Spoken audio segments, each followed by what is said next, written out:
you today.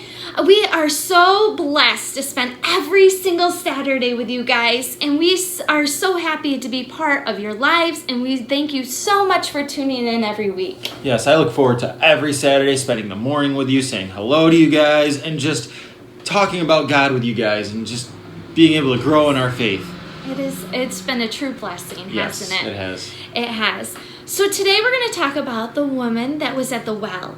And Jesus was traveling. He went through a town named Samaria. Now, typically, Jesus was a Jew, and he would not go through Samaria. But he did. And he sat at a well. It was so hot. It was like 100 degrees. It's noon, broad daylight. It's like, kind of like this past week. Yes. It's been so hot. Sometimes it's too hot to even be outside. You had to be in the water and playing and splashing in the sprinkler or water balloons or something. But Jesus didn't have any of that. So he had a well, and that's where they got the water from. So this woman came down all by herself in the noon hot of day, and she was getting water out. And she had made some big mistakes in her life.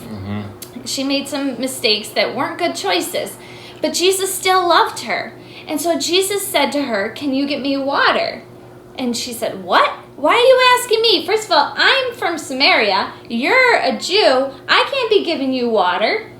And so then he said, "No, I'd like some water." And she said, "But I'm a woman and I'm by myself." And there's so many things that were against what Jesus was asking. So she said, "I can't just give you water. What are you talking about?" He said, "Well, you know what? I can give you living water." She said, "Living water? What's living water?" He said, "Living water. Water that will never, ever run out. You'll never be thirsty again." And she's like, "I want that water. I don't want to be sitting here digging up this water from the well. It's heavy and I got to carry it all the way up." And he said, "No, this is living water. You'll never thirst again and you'll live forever." And she said, "I want that." So she ran back and she got her family. And she said, there's a man there at the well named Jesus, and he says he has living water for us. And it was so wonderful. And she accepted Jesus in her heart, and she had that living water. And guess what? We can have that living water too. And it reminds me of our friends, the hermit crabs. Oh, I love the hermit crabs. Hermit crabs are little creatures inside a shell. And you know what? They need water to live. They needed constant living water to live, just like we do. We can't live without Jesus. We can't live without his living water. There's no end. When we're in heaven, we get forever. We get eternity. It's so wonderful, isn't it? Yes, it is. So our hermit crab friends need that living water to survive. So take a look at this video, and you will see some hermit crabs that we found that we're really excited about.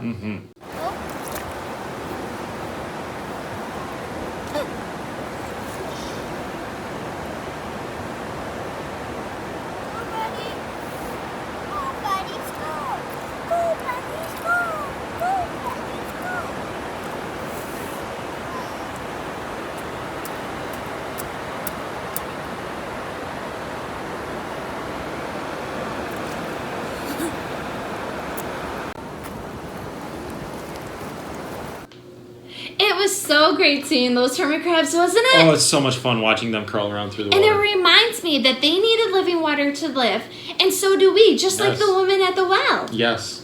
The other thing about hermit crabs is they have a pretty neat way of living, don't they? Yes. Like you guys, when you grow out of your clothes, you need bigger clothes. It's just like the hermit crab. The hermit crab keeps growing and growing, and they grow out of their shell, just like you grow out of your clothes. So when they need a new shell, they go find a bigger shell and climb in their shell, and that's their protection and their home. And they can just carry their home right on their back, which is so cool. It is. They have that protection from predators and things that are trying to get at them. But one thing we also know about the hermit crab shells is if they don't switch shells and they don't go into bigger shells, and then they don't grow. No. So like our clothes, we'll just have high water pants and sleeves that are up here, but with them, they can't grow without a bigger shell. And it's the same way with God.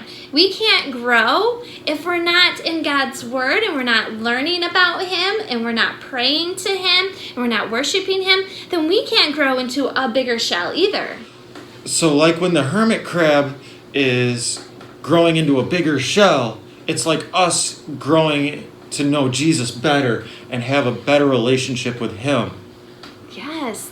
The other thing about hermit crabs is that they're very social animals. They need each other. And they need the small ones and the big shells. They need the little baby crabs, and then they need the old, crusty old ones. Mm-hmm. And they they could live up to 70 years. Yeah. So they need each other. And they don't need the ones that are all the same age all together. They need a variety of ages, just like we find in church. We have our children and our young adults and our older adults. It's so awesome to have all that community together, and we really need each other, just like the hermit crabs need each other. Yes, the hermit crabs grow up together as we grow up together in the church. Yes, and we can learn so much from each other. We can learn from somebody who's younger than us, who's the same age as us, and somebody who's older than us. Mm-hmm. And so it's important for us to love each other and learn from each other and grow with each other. Yes. Because we need each other as Christians, don't we? Absolutely.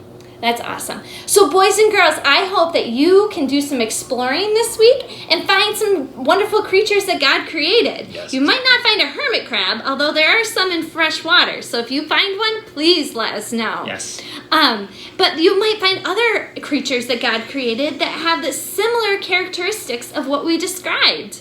Can't wait to see what you guys have found this week. Thanks for tuning in. Bye.